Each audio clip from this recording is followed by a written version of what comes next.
Bom, hoje a gente vai falar sobre os projetos de instalações de esgoto pluvial. A norma é a NBR 108/44, de 1989. As águas pluviais são aquelas que se originam a partir das chuvas e sua captação tem por finalidade permitir um melhor escoamento, evitando alagamento, erosão do solo e outros problemas. As instalações de esgoto pluvial constam de dispositivos empregados para captação e escoamento rápido e seguro das águas de chuvas e divide-se em 3 partes básicas: calhas, tubo de queda e rede coletora horizontal. A gente vai falar detalhadamente delas mais para frente. As águas pluviais em edificações destinam-se a proteger determinadas áreas das coberturas, protegem as áreas das águas da chuva, portanto, esse volume que cai sobre o telhado deve ser adequadamente coletado e transportado para locais permitidos pelos dispositivos legais. Dispositivos legais das autoridades da cidade, As instalações de águas pluviais são instalações independentes, portanto, não podem ser lançadas em rede de esgoto. Como eu tinha comentado nas instalações de esgoto, que elas também eram independentes, as pluviais também são totalmente independentes uma da outra, sem nenhuma ligação entre si. A norma que rege as instalações é a NBR 108/44, que fixa as exigências e os critérios necessários aos projetos de instalação de drenagem de águas pluviais, visando garantir níveis aceitáveis de funcionalidade, segurança, higiene, conforto e economia. As instalações devem ser projetadas de modo a recolher e conduzir a vazão de projeto até locais permitidos pelos dispositivos legais. Normalmente a gente desemboca a tubulação pluvial no meio-fio, tá? Dali ele vai ser recolhido pela boca de lobo. Ser estanques, permitir a limpeza e desobstrução de qualquer ponto no interior da instalação. As caixas de areia, depois a gente vai falar mais para frente também. Absorver os esforços provocados pelas variações térmicas que estão submetidos. Quando passivos de choques mecânicos serem construídos de materiais resistentes às intempéries. Ser fixadas de maneira a assegurar resistência e durabilidade. Aqui tem um exemplo de uma edificação. A chuva, cai do telhado e é conduzida para as calhas.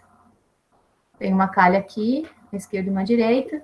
Aí, essa tubulação que recolhe a água da chuva a gente chama de calha. Daí tem os condutores verticais, que são os que levam essas águas para os condutores horizontais, e aqui onde eu disse, deságua na guia, no meio-fio, E aí vai ser recolhido pela boca de lobo. Agora a gente vai falar um pouco sobre as partes constituintes em relação à arquitetura. A cobertura é a parte da edificação que tem por finalidade proteger as áreas construídas contra a ação do tempo, chuva, neve, raios solares, etc. Águas da cobertura. É a área do telhado composta de uma superfície plana que, por sua inclinação, conduz para uma mesma direção as águas das chuvas, que terão de ser captadas de alguma forma, como calhas, grelhas e etc. E a água furtada é o canal entre duas águas de telhado, por onde correm as águas da chuva. Aqui, no caso, o conjunto seria o telhado, Isso aqui é uma água, essa parte da esquerda, e essa parte da direita é outra água. Tem telhados de uma água, de 2, de 4, enfim, de N águas. A gente denomina assim. E a água furtada depois, mais para frente, tem os desenhos melhores, mas é quando faz aquele encontro que tem é como se fosse uma calha, só que ela é inclinada assim. Aí a gente chama de água furtada. Ela tem a mesma inclinação do telhado, de acordo com o projeto arquitetônico. A cumieira é a parte mais alta do telhado, onde as águas do telhado se encontram. A cumieira é essa parte aqui, mais alta. Beiral é o prolongamento do telhado, além das paredes externas. Essa partezinha aqui, que sai das paredes externas. Platibanda é uma pequena parede utilizada com a finalidade de esconder o telhado ou simplesmente embutir as calhas do sistema de águas pluviais. Aqui não tem, É um telhado exposto, mas é como se fosse essa paredezinha aqui, teria uma parede toda em volta, a calha seria por dentro e esconderia o telhado.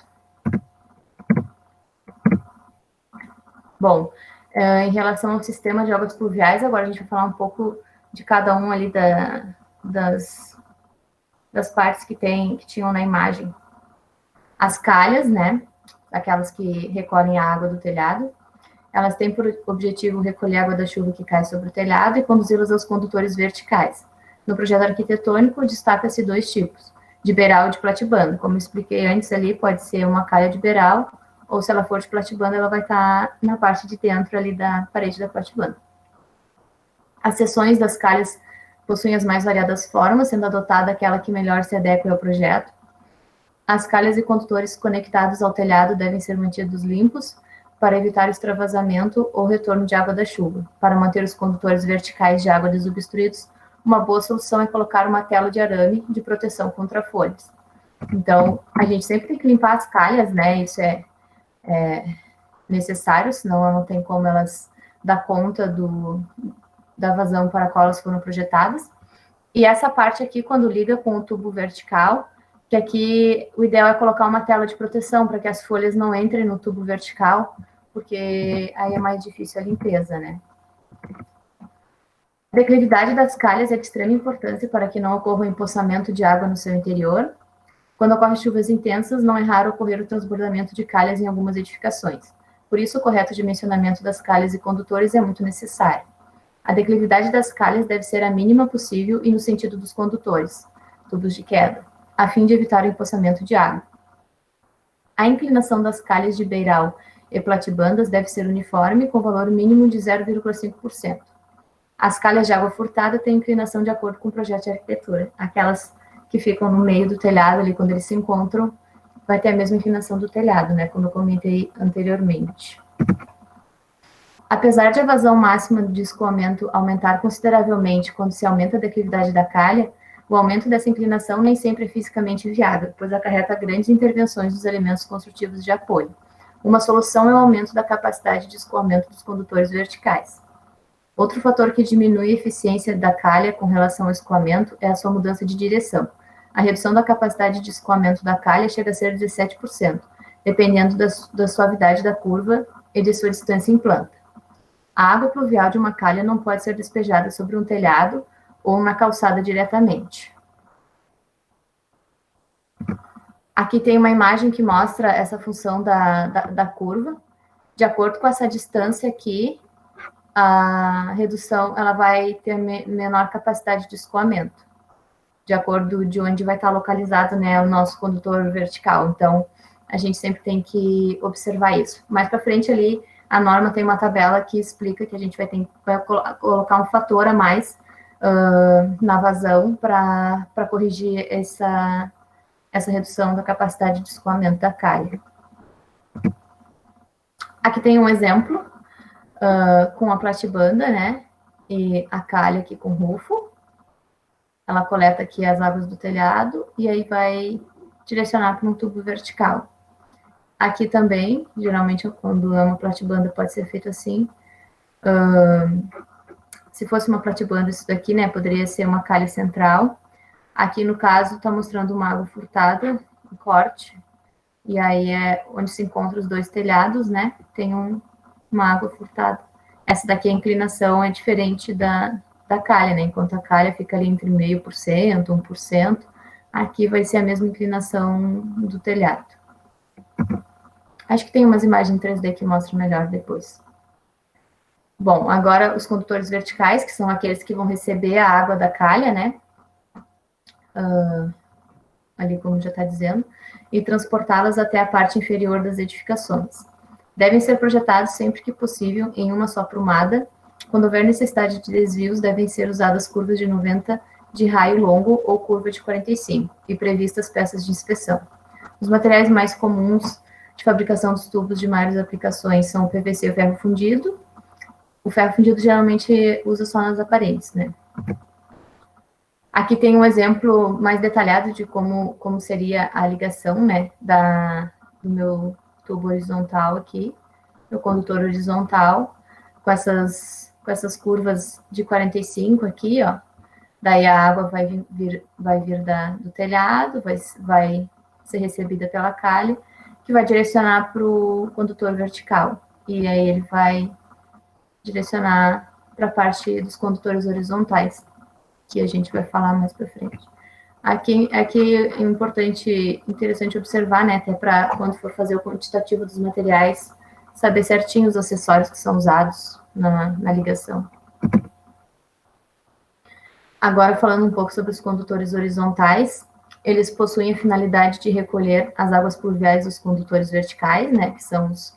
Recebeu da calha, foi para o condutor, recebeu do telhado, foi para a calha, da calha foi para o condutor vertical vai para o condutor horizontal. Ou da superfície do terreno e conduzi-las até os locais permitidos pelos dispositivos legais, sarjeta ou recolhimento público. Nas tubulações aparentes, a NBR recomenda a instalação de inspeções sempre que houver conexão com outra tubulação, mudança de declividade, mudança de direção e ainda a cada trecho de 20 metros nos percursos retilíneos. No caso das tubulações serem enterradas, em vez de inspeções, devem ser previstas caixas de areia. A ligação entre os condutores verticais e horizontais é sempre feita por curva de raio longo, com inspeção ou caixa de areia. É a mesma coisa das caixas de inspeção do esgoto, né? Cada vez que tiver uma mudança de declividade, uma mudança de direção, ou tiver mais que 20 metros ali a distância, aí a gente coloca uma caixa de inspeção ou uma caixa de areia. Geralmente, na questão das águas pluviais, a gente usa a caixa de areia. Aqui tem um exemplo, ó. Esse telhado seria de 4 águas, né? Aí, aqui ia direcionar, né? Aqui não está representado no desenho, porque o foco é os condutores horizontais, mas aqui teriam as calhas e os tubos verticais que direcionariam para essas caixas de areia. Aí, a caixa de areia, ela vai receber todo o telhado, né, a função da calha, mais essa área de piso. Depois eu vou mostrar como é que a gente calcula as áreas de contribuição. Mas é isso daqui, os condutores horizontais têm as caixas de areia, e esses condutores aqui são os que a gente dimensiona depois. Eles vão pegar tanto a água da edificação quanto do próprio terreno. As caixas coletoras de águas pluviais, de areia ou de inspeção, né? Tem os dois tipos, que eu vou mostrar depois uma imagem de cada uma, que permite a interligação de coletores e a limpeza e desobstrução das canalizações. É a mesma coisa, praticamente a mesma função das caixas de inspeção de esgoto, né? É para tu ter uma inspeção, poder fazer uma ligação entre eles, entre os coletores e para manutenção também. Também devem ser executadas sempre que houver mudança de direção, de diâmetro e de declividade das redes coletoras. A caixa de areia é utilizada quando ocorre a possibilidade de arrastamento de lama e de areia para a tubulação. Caso contrário, utiliza-se caixa de inspeção. O que eu falei, como é na rua ali, né, geralmente vai ter essa possibilidade de arrastamento de lama e de areia para a tubulação, então geralmente vai ser a caixa de areia. As caixas deverão ter ou seção circular de 60 centímetros de diâmetro, e se for quadrada, 60 centímetros de lado, no mínimo, né? E a profundidade máxima de 1 metro. E também podem ser de PVC, também tem um modelo de PVC. Mas normalmente é feito no local, como as caixas de inspeção de esgoto, né? Em algumas edificações, como postos de serviço de lavagem e lubrificação de veículos, bem como em garagens, as águas utilizadas não podem escoar diretamente nas redes públicas. Nesses casos, há necessidade de instalar caixas separadoras do óleo, da graxa e da lama, evitando despejo nos coletores públicos, o que teria sérios problemas ambientais. Isso é mais uma curiosidade, né? Em edifício residencial, isso não acontece, mas se a gente fosse fazer um projeto, por exemplo, para um lava-jato, alguma coisa assim, teria que levar isso em conta.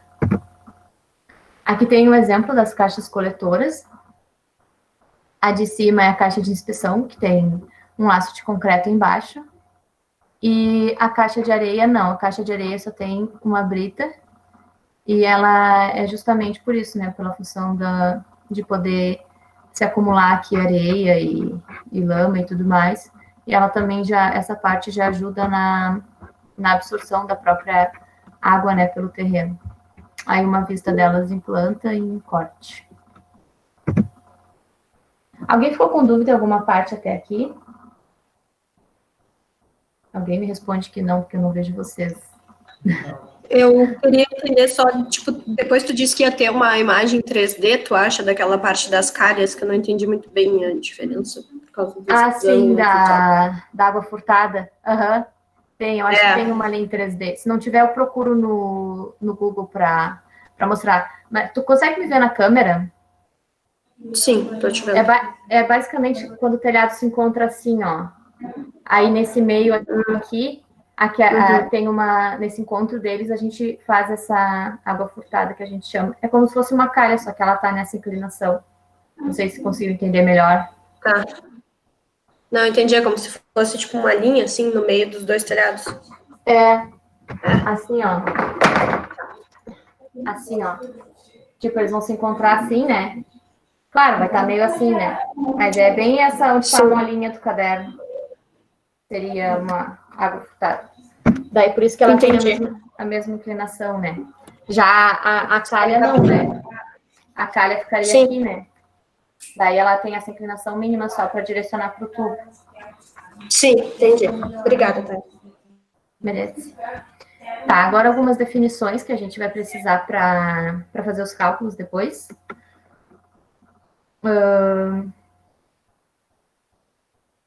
Ai, meu Deus. A altura pluviométrica é o volume de água por unidade de área horizontal.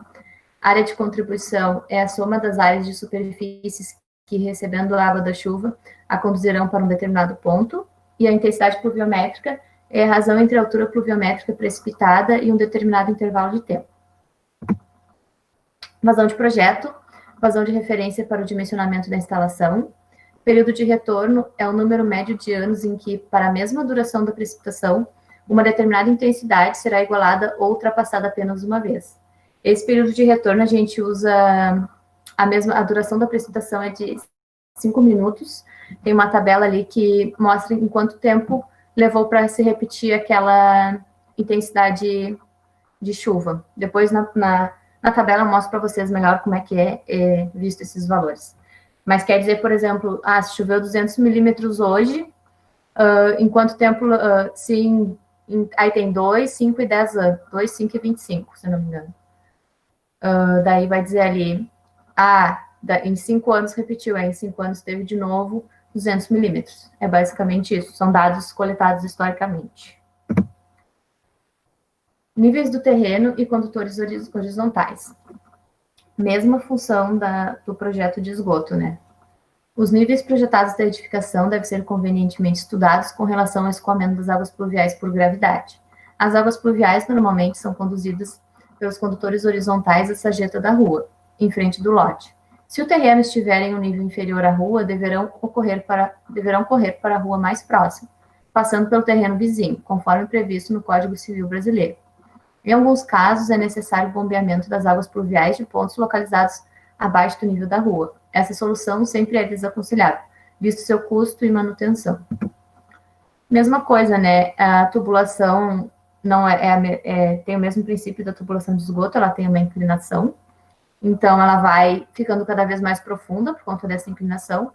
Então, o que a gente tem que cuidar no projeto, nos níveis, né? É essa declividade aqui, ó. Esse tubo não pode chegar num ponto que ele não consiga desaguar lá no coletor público, né? Como parecido com o projeto de esgoto, só que o coletor é diferente, né? No projeto de esgoto é o coletor de esgoto, e nesse daqui, geralmente, é a sarjeta da rua, né? Que daí vai depois ser coletada pela boca de lobo. Utilização de água da chuva em edificações. O sistema de aproveitamento de águas pluviais deve ser planejado durante a elaboração do projeto e chega a gerar uma economia de 50% a 65% da água fornecida pela empresa de abastecimento. A água da chuva, porém, deve ser armazenada em reservatório independente, pois não é indicada para o consumo. Deve ser armazenada, preferencialmente, em reservatórios subterrâneos, tipo cisternas. Entende-se por usos domésticos não potáveis aqueles que não requerem características de qualidade tão exigentes quanto a potabilidade, tais como descarga de bacias sanitárias e mictórios, limpeza de pisos e parede, rega de jardins, lavagem de veículos e reserva de combate a incêndio. Tem como ser colocado depois o sistema, né? Mas o ideal é que ele já é projetado juntamente com um projeto arquitetônico, porque vai ter que ter um reservatório diferente, a tubulação vai ter que ser diferente. Se for fazer depois, vai ficar exposto ou vai ter muita quebradeira, né, de parede e tudo mais para embutir a tubulação. Então, o ideal é ser feito junto com o projeto, já saber se o cliente quer, se ele quer poder planejar tudo isso, né? Mas é muito interessante, né, porque gera uma baita economia de água e em função de aquecimento global e tudo mais, ecologicamente correto. Aí explica um pouco do funcionamento do sistema. As águas pluviais são captadas por meio de calhas, passam por um filtro que separa as impurezas da água da chuva e seguem para a cisterna ou para o reservatório subterrâneo. Depois, são bombeados para uma caixa d'água independente e de lá, por gravidade, seguem para os pontos de utilização. Não devem, porém, ser misturados com água potável destinada a alimentar torneiras de cozinha, filtros, chuveiros, banheiros e lavatórios. Para aproveitamento da água da chuva para fins não potáveis, deve ser constada a NBR 15527 de 2019. Essa norma de aproveitamento de água já está bem mais atualizada. Aí ali mostra o reservatório de águas pluviais, diferente do reservatório para abastecimento, né? E aqui também tem um outro exemplo, onde fica o filtro aqui, um reservatório embaixo, aí tem uma bomba que leva para a utilização, e são pontos independentes, né? Eles não vão ter ligação com a tubulação de água potável. Aqui também mais exemplos de como pode ser feito a reserva, pode ser feito no próprio interior do telhado também. Já capta aqui diretamente pela calha e direciona para o reservatório. Aqui também, se for externo, dá para fazer uma abertura e direcionar. Outros exemplos também de sistemas, né, que já tem o tratamento, tem 2 tipos de reserva, um tipo. Tem vários modelos de como pode ser feito e também depende muito de para que a pessoa vai querer usar essa água, né? Se vai ser só para o jardim, se vai ser externa, interna, se vai ser para os dois. Aí tem que analisar muita coisa também, ver se na região chove bastante, se a água que for armazenada é suficiente só para alimentar aqueles pontos, senão provavelmente vai ter que ter uma outra tubulação, né? Que supra essa necessidade quando falta. Enfim, mas daí todos os detalhes tem nessa NBR 15527. Bom, agora a parte do dimensionamento. Alguém ficou com alguma dúvida? Bom, vou seguir então. Conforme a NBR 10844, para determinar a intensidade pluviométrica para fins de projeto, deve ser fixada a duração da precipitação e o período de retorno adequado, com base em dados pluviométricos locais. Já vou explicar o que é cada um. O período de retorno, ele vai ser fixado de acordo com as características da área a ser drenada. Por exemplo, a gente vai usar 1 ano de período de retorno que tem na tabela, né? 1 ano, 5 e 25. A gente vai usar os dados de 1 ano se for áreas pavimentadas, onde empoçamentos podem ser tolerados, 5 anos para coberturas e ou terraço, e 25 anos para coberturas e áreas onde empoçamento ou extravasamento não possa ser tolerado. A duração da precipitação é fixada em 5 minutos. Por que tem essa diferença? Porque, por exemplo, ali a gente vai usar 1 ano, áreas pavimentadas onde empoçamentos podem ser tolerados. E justamente por isso, sabe? É uma questão de tu mesmo avaliar, assim, porque são valores bem diferentes, né? O máximo de chuva em 1 ano que se repete é diferente do que se repete em 25 anos, né? Então, por isso que a gente tem que analisar bem qual o período que a gente vai usar para fazer, dependendo da cidade também, às vezes, pode ser um pouco mais diferente, um pouco menos essa função, mas é importante levar isso em conta, porque a gente vai estar usando, por exemplo, de 25 anos, né, onde não pode ser tolerado nenhum empoçamento ou extravasamento de água, daí a gente vai ter uma segurança bem maior de que aquela calha não vai transbordar, não vai acontecer nada assim. Claro, né, levando em conta que não vai alagar lá o local também, levando em conta que vai ser tudo feito a manutenção, né, principalmente das calhas ali que o pessoal geralmente esquece que tem que fazer a limpeza. Intensidade pluviométrica. é justamente o que a gente vai procurar de acordo com o período de retorno. Eu peguei da tabela só os dados da cidade do Rio Grande do Sul, tá? Mas na tabela tem cidade de todo o Brasil, caso precise para fazer algum projeto para fora, é só buscar na norma. Aí eu peguei todas as cidades do Rio Grande do Sul, coloquei aqui, a intensidade pluviométrica é dada em milímetros por hora, com chuvas intensas no Rio Grande do Sul, numa duração de 5 minutos, e um período de retorno, né, que é o tempo que aquela chuva levou para se repetir. Por exemplo, ali em Alegrete, levou 25 anos para ter, não, 25 anos, desculpa, 17, porque tem uma observação ali embaixo, se vocês vão ver, que diz que o valor entre parênteses é o valor dos anos quando não for igual ao da coluna, porque os dados, né, do período de observação ainda não foram suficientes, no caso, ainda não teve os 25 anos para eles poderem colocar ali na tabela, é por isso que tem aqueles parênteses ali da direita. Ou quando não tem parênteses, é os 25 anos, quando tem os parênteses, é aqueles anos ali que tem entre parênteses. Então, por exemplo, em Alegrete, levou 17 anos para ter uma chuva em 5 minutos de 313 milímetros. Aí, em Bagé, em 10 anos, levou para repetir uma chuva de 234 milímetros. É basicamente isso que essa tabela está querendo nos dizer. E aí, a escolha, se a gente vai usar 1, 5 ou 25, é de acordo com a área que a gente vai ter na nossa edificação. Vai ser vários cálculos diferentes. A gente vai ter cálculo de um ano ali, por exemplo, empossamento. É o pátio. Posso usar um ano, mas aí já uso 5 se for uma cobertura. Então, aí vai ser diferente. A gente vai vir aqui, vai pegar. Vocês dá para ver que o valor é diferente, ó. 174 um ano, 238 5 e 313 25. Então, isso impacta bastante no nosso dimensionamento, né? Porque é tudo em função da intensidade pluviométrica. Então, vai impactar bastante no nosso dimensionamento dos tubos. Por isso que a gente tem que ser bem criterioso, assim, na hora de escolher o período de retorno. Analisar a cidade e tudo mais. Se tiver que pôr a mais do que o que a norma está pedindo ali, em relação ao tipo, né, de área, melhor colocar mais do que depois poder acontecer algum problema de alagamento, enfim. Bom, a área de contribuição. A ação dos ventos deve ser levada em conta através da adoção de um ângulo de inclinação da chuva em relação horizontal. A chuva não cai vertical, né, geralmente, e essas chuvas intensas, principalmente, que é as que tem ali na nossa tabela, elas não caem verticalmente, desculpa. Então, a gente leva em conta esse ângulo aqui, que é o ângulo de inclinação da chuva. Mas aí não tem como é para a gente saber, né, especificamente o ângulo de inclinação da chuva. Então, é dada uma relação aqui por trigonometria, de que esse comprimento aqui seria igual ao comprimento aqui, né, horizontal do telhado, mais a altura, que é o Czinho, né, divididos por 2.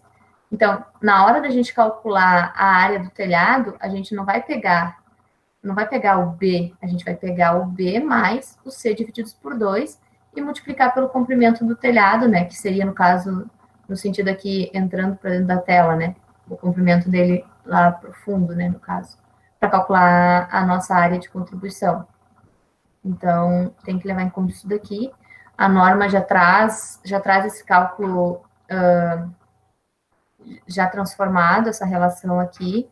Então, mais para vocês terem conhecimento mesmo que por que não é a hipotenusa ou por que não é esse B? Porque leva em conta esse ângulo de inclinação que eles estabeleceram no meio e acaba tirando essa relação aqui, que é a altura divididos por 2. Aí aqui, os exemplos das superfícies mais comuns. Na norma tem outros, tá? Tem outras imagens, mas esse aqui é o que a gente mais usa. Se você sentir necessidade, dá para procurar lá também. Então, a gente deve considerar a inclinação da cobertura e as paredes que interceptam a água da chuva que deva ser drenada pela cobertura. Aí aqui dizendo, né, se é uma superfície horizontal, base vezes altura. Aqui, se for o telhado, ó, aqui que eu estava dizendo o comprimento para vocês, essa parte aqui, ó, o B, nesse caso aqui é B, né? Aqui seria o A, mais a altura sobre 2, que é justamente o que ele fez aqui, né? Aqui esse B é o A na outra imagem, né? Mais a altura sobre 2, ele já está deduzido aqui, né? No caso, já está levando em conta o ângulo, vezes o comprimento até o fundo, né? Tipo, essa área de contribuição, a gente vai calcular para essa calha aqui, que passa aqui. Então, a gente usa essa fórmula. Aqui, se tiver uma superfície plana vertical, aí é a área dividida por 2. Se tiver duas superfícies planas verticais opostas, a mesma coisa. Aí aqui eu botei uma observação para vocês lembrarem que na norma tem mais imagens e as formas de como chega na área de contribuição de cada um. Alguém ficou com dúvida na área de contribuição? É uma parte que depois no projeto tem que procurar certinho ali, coisa. Não, amiga, ninguém ficou com dúvida. Pode seguir. Tá. A vazão de projeto é a vazão coletada pelas calhas, que pode ser encontrada pela seguinte fórmula. Q igual a I vezes A sobre 60. A vazão que a gente vai descobrir o Q. O I é a intensidade pluviométrica que a gente tirou da tabela. Divide pela área de contribuição, que é a área que a gente vai calcular, né? No projetinho nosso lá. Divididos por 60 é o fator de conversão. Tá. Aí, dimensionamento das calhas. Aí, a mesma função lá que a gente vai retornar dos cantos, né? Em calhas de beiral ou platibanda, quando a saída estiver a menos de 4 metros de uma mudança de direção, a vazão de projeto deve ser multiplicada pelos coeficientes da tabela. Então, o que acontece? Se eu tiver, dependendo, né, da minha calha, se o canto for reto ou se for arredondado, e aonde vai estar essa curva localizada na saída, né? Se ela tiver a 1,2, a 1,1 metros, se ela tiver a menos de 2 metros, eu vou multiplicar esse fator pela minha... Eu achei a minha vazão aqui. Eu vou pegar e vou multiplicá-la por 1,2. Se eu tiver a minha tubulação de coleta, né, tiver ali a menos de 2 metros. Se tiver entre 2 e 4, aí é 1,1 ou 1,05. Tá lá, eu podia ter botado a imagem ali, mas tudo bem, vou voltar aqui, né? Eu ia te pedir só para te explicar essa parte dos 4 metros, eu não estou conseguindo visualizar. Sim, por isso, essa distância aqui, ó, por isso que eu voltei para mostrar. Ah, tá. Eu podia ter botado a imagem de novo. Aqui fala... Isso é uma vista superior? Oi? Isso é uma vista superior? Isso, é uma vista superior. Aqui tá a calha, é como se tivesse telhadinho aqui, e aqui tá descendo. Aí é essa distância aqui só tá falando que reduz a capacidade, né? Então, como reduz a capacidade de escoamento, aí tem aquela tabela na norma que nos dá um fator que a gente coloca a mais para garantir que essa calha vá suportar, né? Geralmente ela fica aqui no cantinho, né? O condutor vertical. Mas caso não seja possível, aí a gente tem que levar isso em conta para dimensionar a calha, né? Aqui ela faz toda essa curva para depois chegar aqui. Então, tem que levar em conta essa distância aqui. Aí depende se ela for... Deixa eu achar aqui de novo.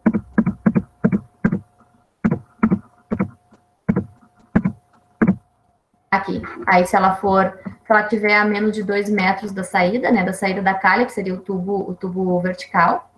Aí, dependendo se aquele canto for retinho ou for redondo, que nem estava ali na imagem, aí eu vou multiplicar por esses coeficientes aqui. Aí vai me dar uma margem ali para eu poder trabalhar para eu poder ter uma segurança, né, na minha vazão. Sim, obrigada. Merece.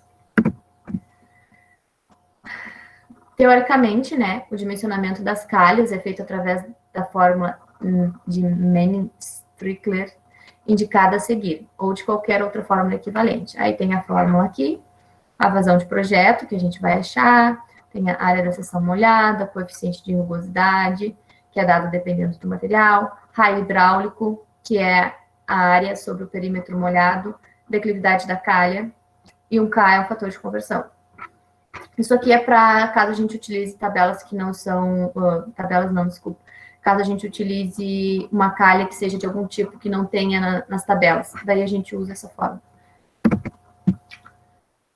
Aí aqui tem os coeficientes de rugosidade, né? Se a gente for usar essa fórmula, a gente vai precisar dos coeficientes de rugosidade.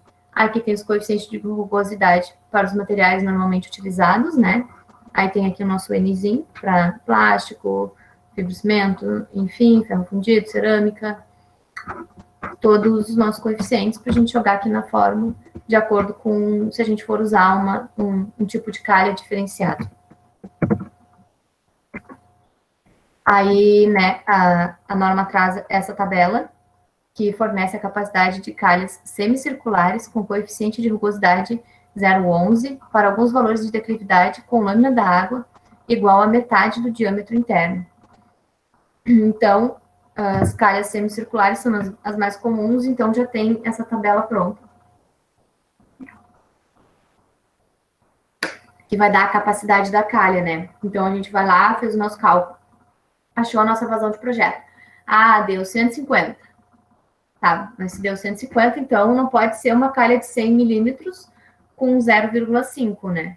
Tem que ser uma de 100 mais com uma inclinação maior, ou eu aumento o diâmetro dela para manter uma inclinação menor. Mais ou menos parecido com os condutores de esgoto lá horizontal, que ou tu mexe na declividade, né? Ou tu mexe no tamanho do tubo em si. Aí, para calhas semicirculares, já tem esses valores já pré-estabelecidos. Aqui, né, se a calha for de seção retangular, se ela for confeccionada exclusivamente de chapa galvanizada, né, é perfeitamente dispensável a aplicação das fórmulas de hidráulica. Na tabela a seguir, representa-se de forma simplificada o dimensionamento de calhas de seção retangular em função do comprimento do telhado. O comprimento a ser considerado é a medida da água da cobertura na direção do escoamento. Quando houver dois telhados contribuindo para a mesma calha, os comprimentos de ambos deverão ser somados. Esse comprimento é a água da cobertura na direção do escoamento. Então, deixa eu achar é esse comprimento aqui, ó, inclinado. É a água em direção ao escoamento. É esse comprimento aqui que a gente vai olhar, se a gente for fazer uma calha de seção retangular, né? Se tiver dois, naquele caso, né, que pode ter dois vindo na mesma calha, daí soma os comprimentos. Aí aqui, né, tem a tabela, dimensões da calha em função do comprimento do telhado. Aí, se for até 5 metros, de 5 a 10, enfim, tem vários comprimentos aqui. A largura da calha, né? Aí, tendo a largura aqui, que é 0,15, por exemplo, eu sei que o que ela vai ter que entrar aqui para dentro do telhado é 0,15 sobre 13, que a altura dela tem que ser 0,15 sobre 2. Porque, geralmente, se for essas calhas de chapa de aço, né, a gente manda fazer. Então, a gente já manda fazer nas dimensões certinho. Tá. Aí, agora, vem para a parte dos condutores verticais, que são aqueles que vão receber a água da calha, né, que vão direcionar para o chão, entre aspas, né, para os condutores horizontais que vão estar no chão. A norma estabelece o diâmetro mínimo de 70 milímetros, então, qualquer cálculo que a gente vai fazer, qualquer abaco que a gente for olhar, se der menos de 70, utiliza o 70. Diâmetro interno, né? É importante falar isso, diâmetro interno. Provavelmente vai ser o diâmetro de 75 comercial. O diâmetro dos condutores verticais deve ser feito a partir dos seguintes dados: vazão de projeto, altura de lâmina de água na calha. Importante falar isso porque aqui nessa tabela está dizendo que a altura de lâmina na água é igual a metade do diâmetro interno. Então, se o diâmetro interno é 100 milímetros, aqui, para eu achar o condutor vertical, a minha altura vai ser 50 milímetros, porque é metade do diâmetro. Então, tem que sempre cuidar isso, não é só pegar o diâmetro. Depende de como tu considerou. Ali nessa daqui, se for, por exemplo, 125, metade de 125, metade de 150, porque essa tabela foi considerada uma lâmina de água metade do diâmetro interno da minha calha. Aí eu jogo aqui, né? E o comprimento do condutor vertical, isso daí vai depender do pé direito da edificação, a gente vai ter que ver no corte o comprimento que ele vai ter. E com esses dados, né, a gente utiliza o ábaco, mais ábacos, muitos ábacos, né, nesses complementares. Enfim, vou mostrar como é que a gente usa esse ábaco aqui. Tem um ábaco para calha com saída em aresta viva, seria esse modelo aqui, ó. que ela tem uma saída de aresta viva, e tem um outro que é com funil de saída. Vocês veem que tem uma leve diferença ali, né? Ele tem é mais suave a saída, né? Digamos assim. Mas o jeito de olhar é o mesmo. Aí tá, peguei, fiz meu cálculo lá, achei a minha vazão. Aí, por exemplo, a minha vazão deu 1.500. Aí eu vou vir aqui, pegar esses meus 1.500. Aí aqui tá dizendo o comprimento do condutor vertical, ó. Por exemplo, o usual ali vai ficar entre 3 metros, mais ou menos. Aí eu vou pegar aqui 1.500, vou traçar aqui com uma régua, pode ser, chegar até os 3 metros. Tá, deu mais ou menos aqui, nesse pontinho, faz de conta. Daí eu vou vir para cá, trazer para cá uma outra linha. Aí eu vou chegar aqui. Que vai ser uns 88 por aí. Diâmetro mínimo, né? Daí eu vou pegar e vou colocar lá no meu projeto o diâmetro comercial. Oi? Entre 1.400 e 1.500, ali estava entre 1.200 e 1.400. Verdade. Desculpa. Faz de conta que era 1.300. Se fosse 1.500 aqui, vem, até o 3. 3 metros, se for um pavimento, né? 3 metros. Sim, aí daí 90 e 100 ali. Isso. Aí seria 95, bem por ali. Aí é o diâmetro interno, né? Aí eu pego o comercial superior, né? Que vai ter, provavelmente vai ter esse diâmetro interno. O outro ábaco é a mesma coisa também. Vem aqui as vazões, aí sobe até o comprimento. Na direita vai achar o diâmetro interno. Bom, agora os condutores horizontais. São aqueles que ficam lá entre as caixas de areia. Os condutores horizontais devem ser projetados sempre que possível com declividade uniforme e valor mínimo de 0,5%. O dimensionamento dos condutores horizontais de seção circular deve ser feito para escoamento com lâmina d'água de altura igual a 2/3 do diâmetro interno do tubo. As vazões para tubos de vários materiais e inclinações usuais estão indicadas na tabela a seguir.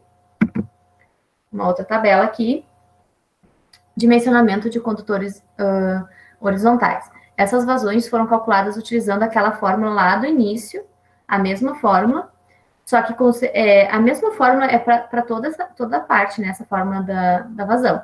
Só que a altura que vai ser diferente, né? Vai ser a altura da lâmina da água, aí vai ser diferente, às vezes vai ser metade, né? Nesse caso aqui vai ser 2/3 nos condutores horizontais, ali nos verticais já vai ser metade, se for circular, e por aí vai ser diferente, de acordo com o tipo lá, se tu tá calculando o vertical, se tu tá calculando o horizontal, tem que cuidar disso, né? Mas aqui a gente já tem um pré-estabelecido para os coeficientes de rugosidade mais próximo aqui, 0,11, 0,12, 0,13. Aí se a gente for lá ver naquela tabela dos coeficientes, ó, 0,11 é o que a gente mais vai usar, né? PVC, né? Plástico, tá aqui, 0,11. Se for de concreto, também às vezes a gente prefere fazer, é 0,12. Então, a gente pode ver aqui qual que é o coeficiente do material da nossa calha, do nosso condutor horizontal. Aí aqui tem para 0,11, para 0,12, para 0,13, nas inclinações mais comuns, né, que também não vai fugir muito disso, porque daí a gente aumenta o tubo, né, porque esse 4% já é uma baita inclinação, depende do terreno, né, mas aqui em Rio Grande mesmo, que não tem altura, a gente não vai usar 4%, porque senão a gente não vai estar lá na altura certa para fazer a ligação, né, com o coletor público. Aí aqui, a gente vai, a tabela sempre está nos dando aqui a vazão, né, em litros por minuto. Esses dados aqui são vazões. 32 litros por minuto, 1.820 litros por minuto, por exemplo. O que acontece? Eu vou calcular lá no meu projeto aquela área que tem ali de telhado, e aí eu vou somando. Aí tá lá no terreno, eu vou adicionando a área de piso do terreno. E aí eu vou somando essas vazões. Aí eu vou chegar nas vazões, né? E vou vir aqui e vou olhar. Aquela tubulação vai pegar aquela caixa de areia, vai pegar o piso mais o telhado e mais a parede do lado. deu 250. Tá, 250 eu vou vir aqui, é 0,11, é de PVC, a minha tubulação. Aí eu vou vir aqui, 204 não dá, 287 dá. 287 ele tem que ser de 100 milímetros a 1%. Aí eu vou ver se 100 milímetros a 1% dá no meu projeto, se não der, eu aumento a dimensão, o diâmetro do meu tubo, né, e diminuo a inclinação dele. Eu vou mostrar para vocês aqui, no desenhozinho lá de cima, os contornos horizontais, como é que a gente faz, mais ou menos. Porque aquele desenho não tem bem assim, não está bem dividido, mas a gente faz assim uma divisão. Ó. A gente vai vir aqui, por exemplo, vai ter um tubo de queda aqui. Vai ter um tubo de queda aqui, um tubo de queda aqui, um tubo de queda aqui. Vou fazer essa parte aqui, tá? Para mostrar para vocês. Aqui tem um tubo de queda, ele vai ter um condutor que vai ligar nessa caixa de areia. A gente geralmente vai dividir aqui a área, que é o meio, assim.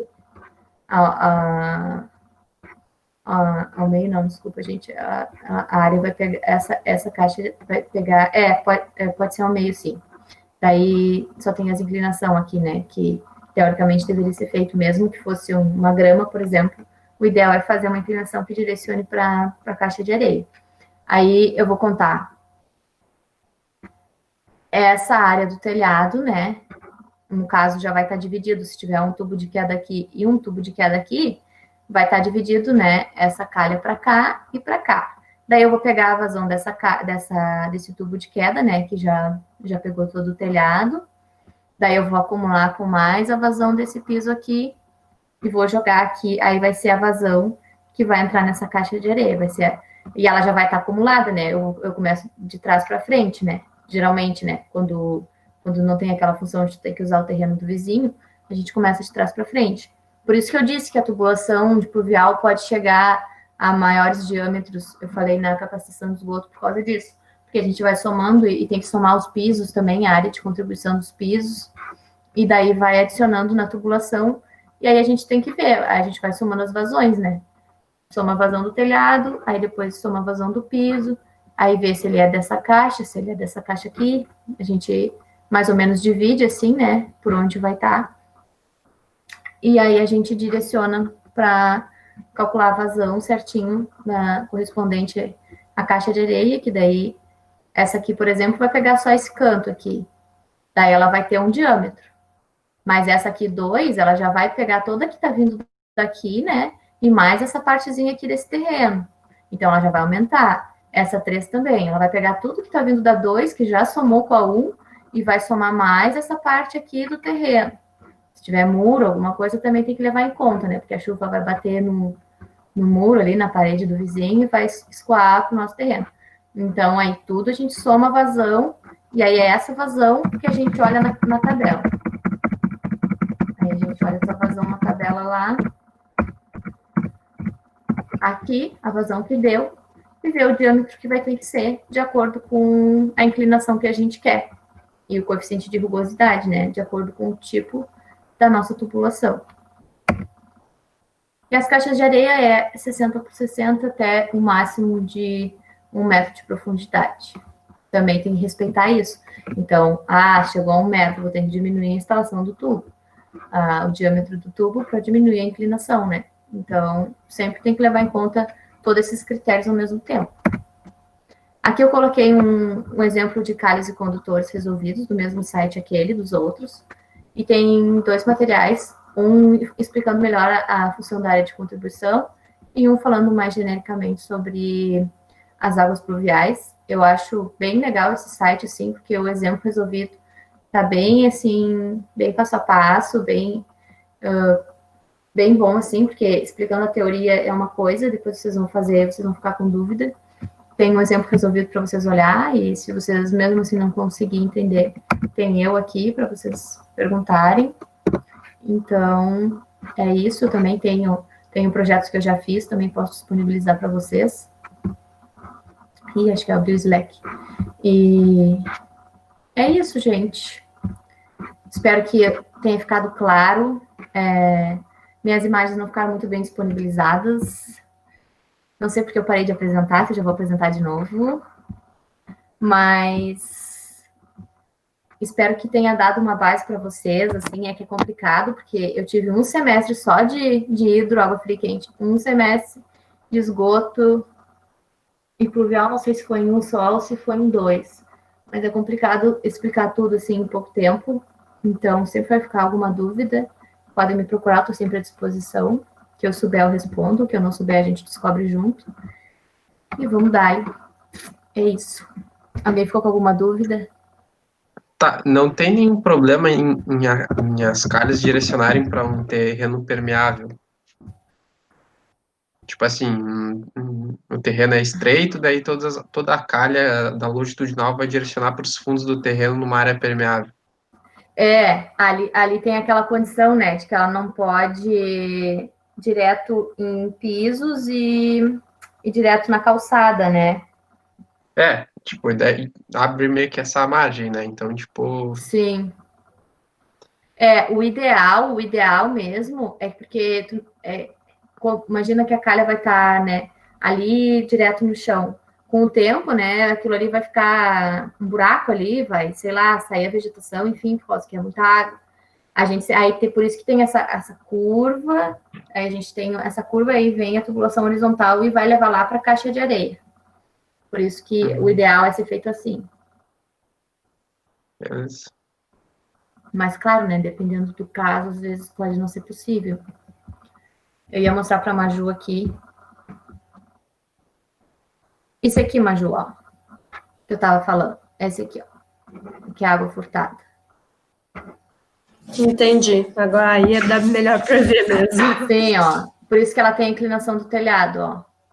Sim. Esse aqui é o espigão, né? E esse aqui é o rincão, que a gente chama também, que é a água furtada, que ela é para dentro e esse aqui é para fora. Aí por isso que essa aqui a gente tem que colocar uma calha.